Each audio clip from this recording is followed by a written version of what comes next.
Yo. Here we go. I got another one for y'all. Better quality. Got a new camera. Got my setup going real good. I'm gonna do a video about that too.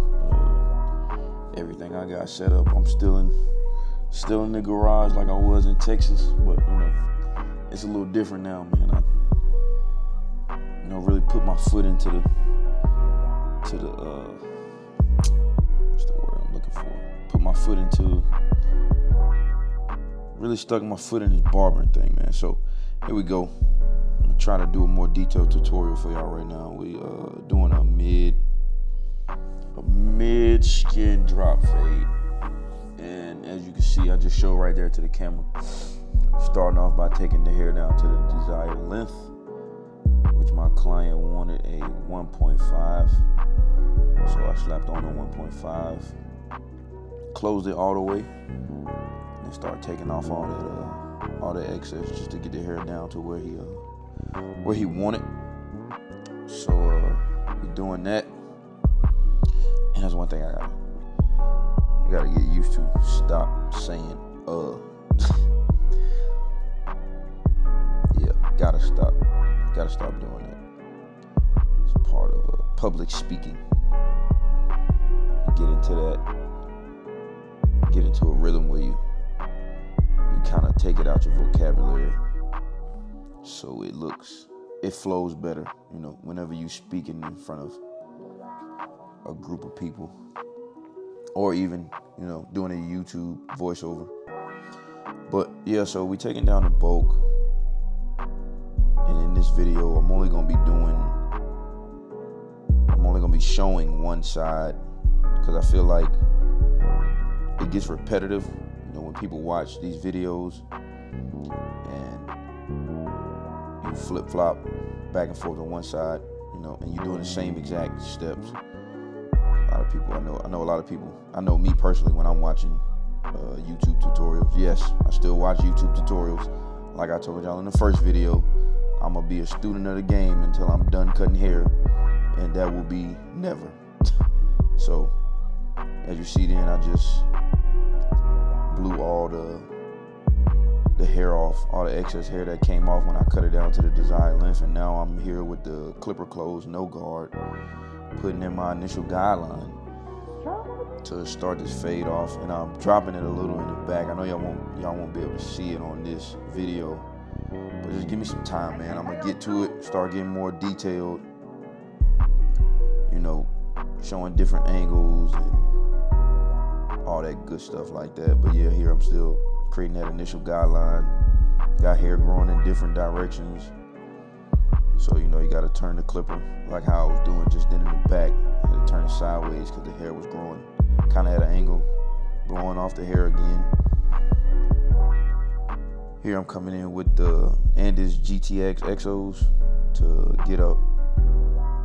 get it as bald as possible.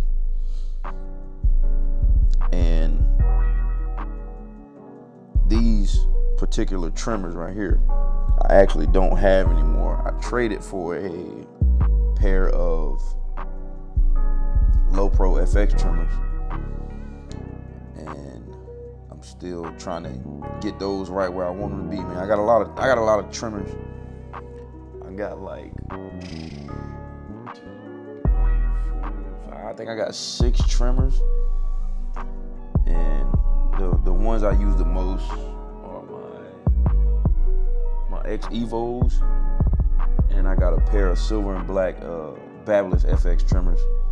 I use those the most because they're pretty much right where I need them to be, as far as sharp but not irritating or burning my clients.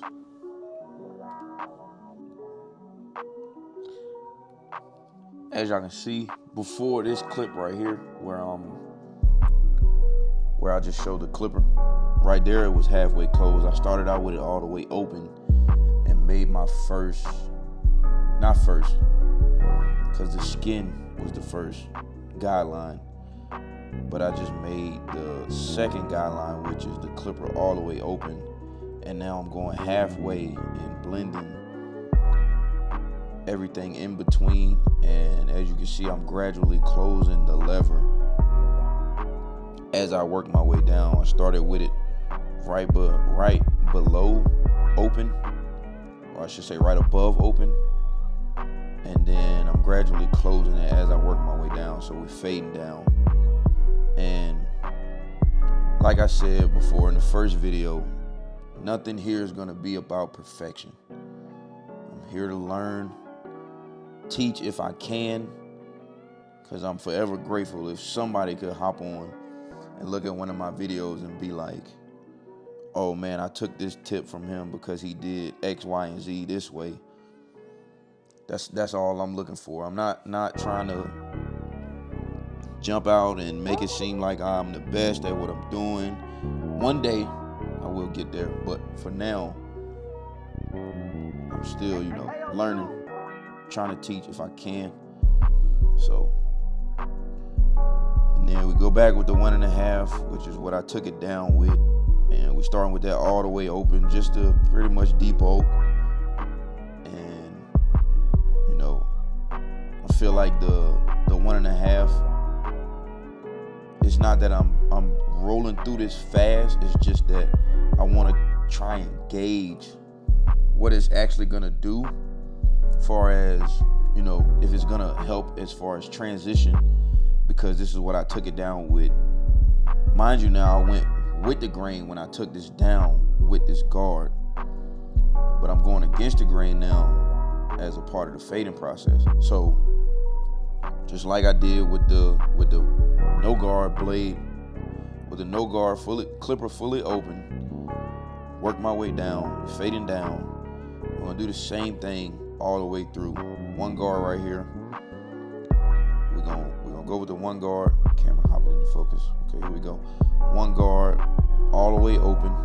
Start going up a little bit under where we went with the 1.5. You see, I got the clipper tilted because his hair on this side, it goes down straight towards the front, and then when it comes to the back, it wants to grow towards the occipital bone. So that's why I have the clipper tilted the way I do. So we're going with that. We at looks like right above open. Combing, always combing. I always use the comb in the areas that are thicker, and then when it gets to the fading below the 1, I would say fading below the 1, and that's on any texture. It could be straight hair, coarse hair, doesn't matter.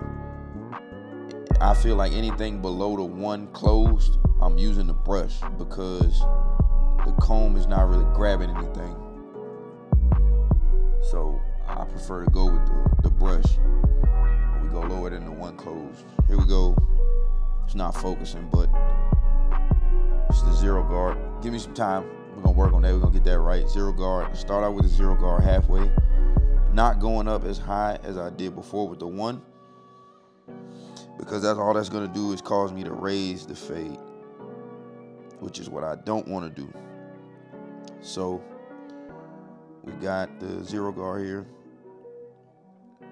running through that area that requires the 0 guard. So you're gonna get that faded out.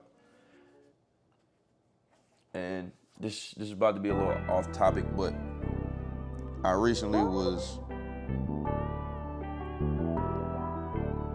when I actually pulled up this footage right here, I looked at it and I was like, man, the quality of this looks good. And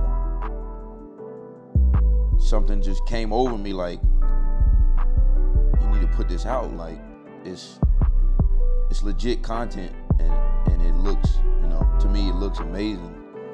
And I feel like whoever clicks on this is gonna love, the video, because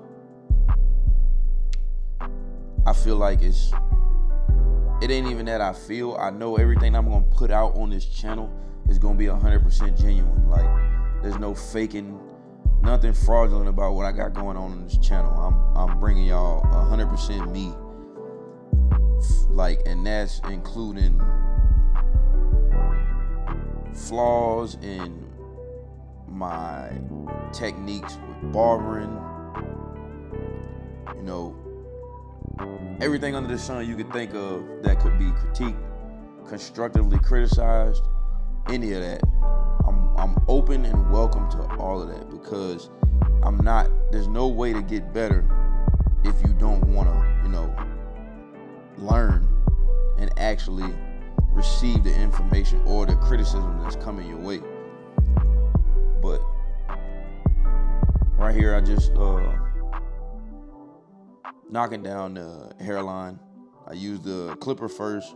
I think I had a 1 guard on there, and it probably was all the way open because I took it down with the 1.5. So my rule of thumb is I look at what I'm doing. I look at what guard I'm using, what guard I use to take down the hair to the desired length, and then I gauge off of 1 guard lower than that. I start with it all the way open, and if it's not taking off enough hair to where I know it's gonna enable me to create a better lineup, then I'll notch it down, the whole spiel. But I used the clipper first, and then I went to the razor comb. If you don't have a razor comb, man, I highly recommend you getting one. It's a legit inexpensive tool that can,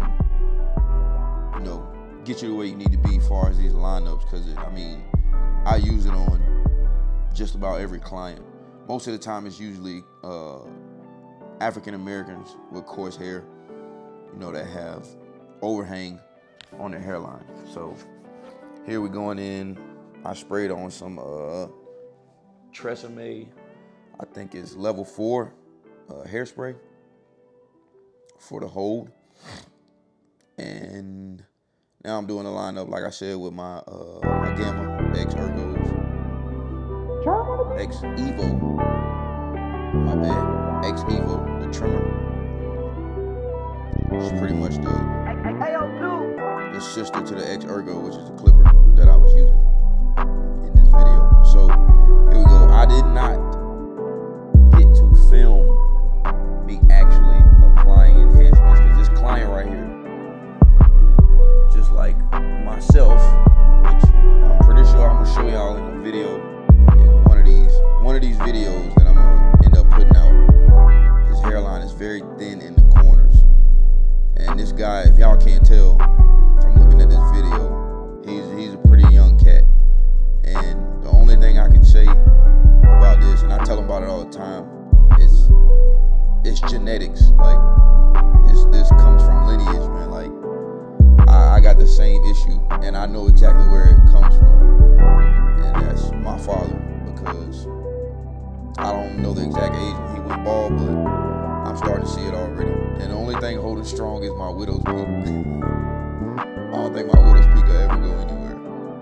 But yeah, I applied enhancements. I think I only did the semi-permanent. I could be wrong. I could have done semi-permanent and then went with fibers on top of it. I'm not sure. I can't remember. But either way, the goal every time, and this is not the first time I've cut this particular client's hair. Like, he's been with me for a while. Like, we done deployed together and all that good stuff. And every time, I feel like, and he has even told me himself that he loves, the outcome when he does get his hair cut by me. And a lot of people, you get the argument. It's a big, I feel like it's still a big debate going on right now within the industry about natural versus enhancements. And like many other barbers have said, YouTubers, it's exactly what it says, enhancements. But I also feel like if you cannot put a good natural lineup on somebody, then you should not go behind or before with enhancements to try and make something that you in all reality did not create. Because before I put enhancements on anybody, I ask, for one. And for two, I make sure I put a good natural lineup on first before I apply the enhancement. So that way, when it does get, in the case of semi-permanent, washed off, in the case of fibers can come off in a matter of, they go to the car and they want to run their hands through their hair, the fibers are gone. I don't care how much hairspray you put on there, fiber hole spray, it doesn't matter. The fibers are gonna wipe off. So I feel like it's still a debate, but I mean, I'm kind of on the side of the fence where it's like you're gonna get left behind if you're not, not necessarily keeping up with the trends, but evolving with the industry. Let's definitely go with that. Definitely go with that. So anyway, off of that,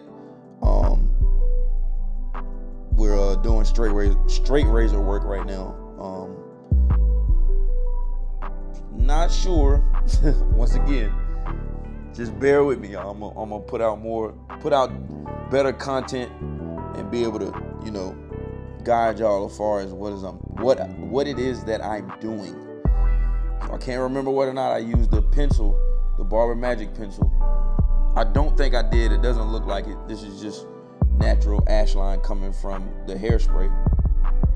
And I'm going through with my straight razor.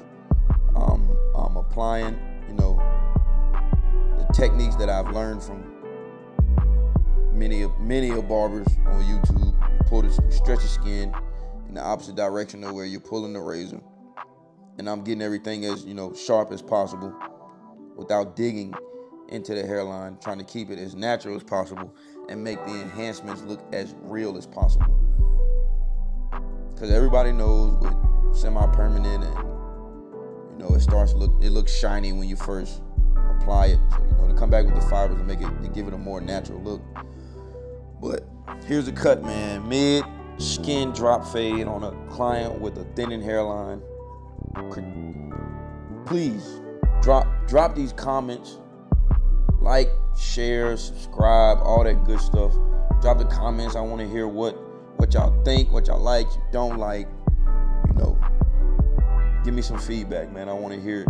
I need it. I love it. Like always, you see the IG, man. Tell somebody that knows somebody that can tell somebody.